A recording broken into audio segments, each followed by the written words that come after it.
This is my original Nintendo Wii console I bought in 2008. I have about 90 physical games for it and still use it quite a bit. For years I've known about modding the Nintendo Wii, installing emulators to play retro video games for Super Nintendo, Sega Genesis, N64, Game Boy Advance, and so many more for various retro consoles. Then you have the ability to play backups of Wii and GameCube games. So many interesting things I've seen people doing on a modded console was the many custom tracks and online play for Mario Kart Wii. I've wanted to try modding my console years ago to play these new tracks, but I just didn't feel like putting in the work. Over the last several years, I've picked up quite a few Wii consoles, and still to this day they show up in donation stores, which is no surprise since Nintendo has sold millions of these consoles.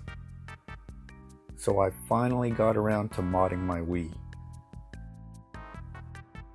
You can find many how-to videos for doing this process. Some are outdated, but some people continue to upload videos with the most current information, and I'm glad they do. It seemed that modding a Wii years ago was a bit more difficult. Today you'll find that modding a Wii is a pretty short and easy process. Now this is just modding the console with the homebrew channel and configuring some settings that I'm speaking of. You still need to get the games and install, then set up the apps you want. This is where it got a little confusing. What I wanted to do on my console was to play backup Wii games, run MAME, and play WiiWare titles. I wanted all of this played from an SD card using USB Loader GX. For my setup, I used a mini SD card and adapter, just 32 gigs in size. During this process, it took some time as there was so much conflicting information on how to set this up. I've watched many videos, read message board posts on how to do all this, and tried what was suggested, but none of it seemed to work. The problem I kept running into was every time I started a game, whether it be a Wii backup title or a WiiWare title, would just return me to the homebrew channel. It wasn't until I found a post online that explained you need a patch, a file, and install it using a WAD manager. Now I'm not 100% sure on this, but I believe this is what resolved my issue. I tried some other suggestions at the time I installed this patch, and these may have also fixed the issue as well. As I was making this video, I noticed the patch was listed under the Utilities tab on the Homebrew browser. I don't remember seeing this, so I will try it this way on the next console I mod.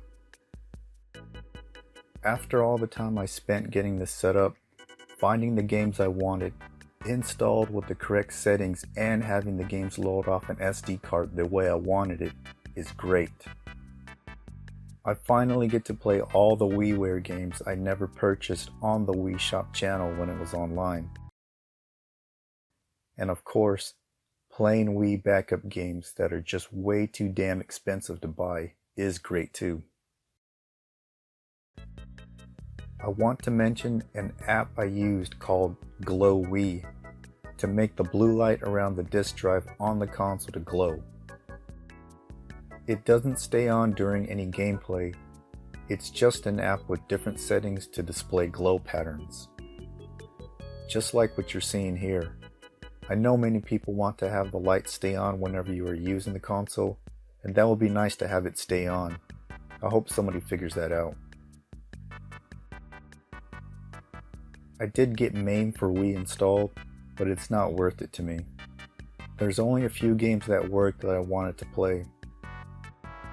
The rest wouldn't run at all, and some of the games that do work sometimes crash when starting a new game, and I have to end up restarting the console.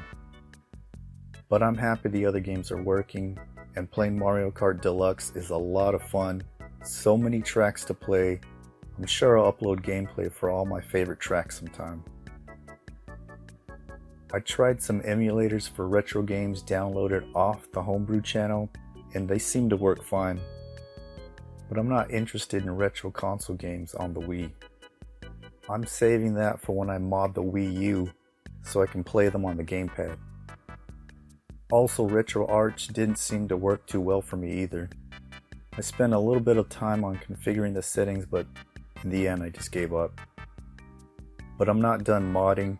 The next consoles I want to do are going to be the 3DS, PlayStation 3, and the original Xbox. I may do a video for these as well. But that's the end of this video. Let me know what you think in the comments. Thanks for watching.